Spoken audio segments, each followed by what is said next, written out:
நம்மளோட சேனல்ல வீடியோ போட்டோன்னு உங்களுக்கு நோட்டிஃபிகேஷன் உடனே நினைச்சீங்கன்னா ரைட் சைடில் இருக்கிற சப்ஸ்கிரைப் பட்டனை பிரஸ் பண்ணிக்கங்க. அது கூட ஒரு பெல் சிம்பிள் இருக்கும், அதை கிளிக் பண்ணி ஆள்ல போட்டுக்கங்க. சரி வாங்க சரி வீடியோக்குள்ள போகலாம்.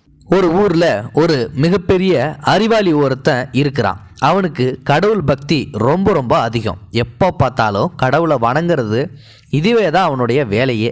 அடிக்கடி அவன் கோயிலுக்கு போவான் கடவுளை வணங்குறதுக்காக. கடவுளை வேண்டிக்குவான்.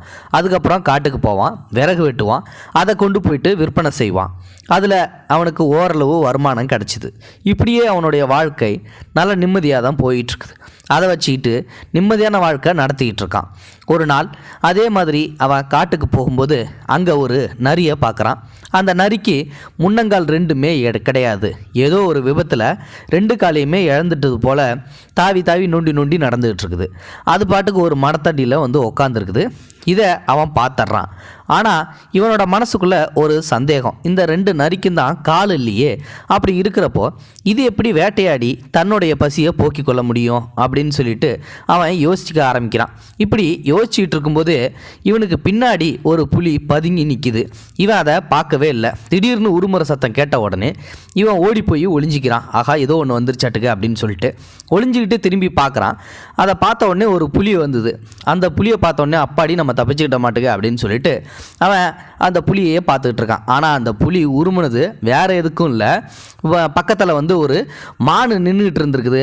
அந்த மானை அடிக்கிறதுக்காக தான் அந்த புலி பதுங்கி நின்றுருக்குது. இவன் என்னமோ இவனை அடித்து கொள்றதுக்கு தான் வந்திருக்குது என்னமோன்னு சொல்லிட்டு பயந்து போய் ஓடி ஒளிஞ்சிக்கிட்டான். எது எப்படியோ இவன் நடக்கிறத வேடிக்கை பார்க்குறான். அப்போ அந்த புலி என்ன பண்ணிச்சுன்னா ஒரு பெரிய மானை போய் அடித்து இழுத்துக்கிட்டு வந்து அதை சாப்பிடுது. சாப்பிட்டது போக மீதியை அப்படியே அங்கேயே போட்டுட்டு போயிடுச்சு. இப்போது புலி போனதுக்கப்புறம் கால் இல்லாத அந்த நரி இருக்கு இல்லையா, அது இதை எல்லாத்தையும் பார்த்துக்கிட்டே இருந்துட்டு மொல்லமாக நொண்டி நொண்டி வந்து மிச்சம் இருக்கிற அந்த மாமிசத்தை சாப்பிட்றது. திருப்தியாக போயிடுச்சு அந்த நரிக்கு. இவ்வளவையும் மரத்துக்கு பின்னாடி நின்று ஒளிஞ்சு நின்று நம்ம ஆள் கவனித்து பார்த்துக்கிட்டு இருக்கான். இப்போது அவன் யோசிக்க ஆரம்பிக்கிறான். ரெண்டு காலும் இல்லாத ஒரு வயசான நரிக்கே இந்த ஆண்டவன் சாப்பாடு போடுறான்.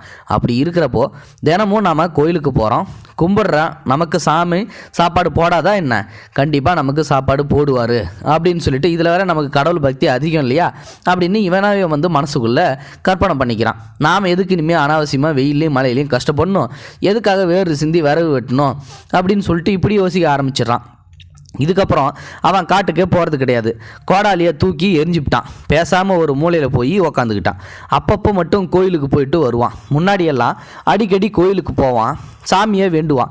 இப்போ எப்பயாச்சும் ஒரு தடவை தான் வந்து கோயிலுக்கு போகிறான். இப்படியே வந்து பார்த்திங்கன்னா அவன் கடவுள் நம்மளை வந்து காப்பாற்றுவார், அவர் நமக்கு வேண்டிய சாப்பாட்டை வந்து கொடுப்பாரு அப்படின்னு சொல்லிட்டு நம்பிக்கிட்டு இருக்கான். கண்ணை மூடிக்கிட்டு கோயில் மண்டபத்திலே ஒரு தூணில் சாஞ்சி உக்காந்துக்கிட்டான். இப்படியே இவனுக்கு ஒவ்வொரு நாளாக போயிட்டுருக்குது. சாப்பாடும் வந்த பாடு இல்லை, இவனோட பசியும் போன பாடு இல்லை. இவன் பசியால் ரொம்ப வாடி போயிடுறான். உடம்பு துரும்பாக இழைச்சி போயிடுச்சு. எலும்பும் தோலுமா ஆயிட்டான். முன்னாடியெல்லாம் கோயிலுக்கு வருவான், விறகு வெட்டுவான், சம்பாதிப்பான், அதை வச்சு நல்லா சாப்பிடுவான், நல்லா கட்டு மஸ்தாக இருப்பான். ஆனால் இப்போது அது எல்லாமே போயிடுச்சு. உழைக்கிறதும் கிடையாது, சாப்பாடும் கிடைக்கிறது கிடையாது. அதனால் ரொம்ப இழைச்சி போயிட்டான். ஒரு நாள் ராத்திரி நேரம் கோயிலில் யாருமே இல்லை. இவன் மெதுவாக போய் அந்த மண்டபத்தில் போய் உக்காந்துட்டு கண்ணை மூடிக்கிட்டு இருக்கான். சரின்னு சொல்லிட்டு மெதுவாக கண்ணை திறந்து வந்து கடவுளை வந்து பார்க்குறேன். அந்த நேரம் கடவுளை வந்து இவனுக்கு காட்சி கொடுக்குறாரு. ஆண்டவா, என்னோடய பக்தியில் வந்து உனக்கு என்ன நம்பிக்கை கிடையாதா? நான் இப்படியே பட்டினி கிடந்து சாக வேண்டியது தானா? காட்டில் அந்த நரிக்கு புலி மூலமாக சாப்பாடு போட்டியே, அதை பார்த்துட்டு தானே நான் இங்கே வந்தேன். என்ன இப்படி தவிக்க விட்டுட்டியே, இது நியாயமா? உனக்கு நான் என்ன குறை வச்சேன்? தினம் உன் கோயிலுக்கு வந்து உனக்கு பூஜை பண்ணுவேன், உன்கிட்ட நான் பக்தியோடு தானே இருந்தேன். இதுவாக ஒரு கடவுள் வந்து மனுஷனுக்கு செய்கிற நன்றி கடன்? ஏன் இப்படி எனக்கு துரோகம் பண்ண அப்படின்னு சொல்லிட்டு வந்து கேட்குறான் இவன்.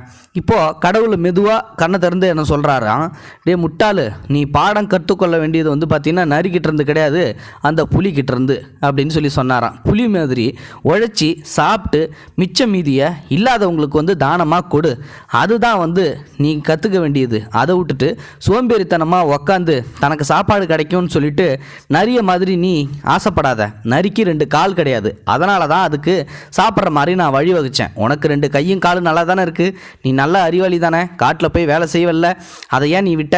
நீ உன்னோடைய வேலையை தரமாக செய்யி அப்படின்னு சொல்லிட்டு வந்து அங்கேருந்து சொல்கிறாராம். இல்லாதவர்களுக்கு கண்டிப்பாக நாம் கொடுப்பதை தவிர்க்கக்கூடாது.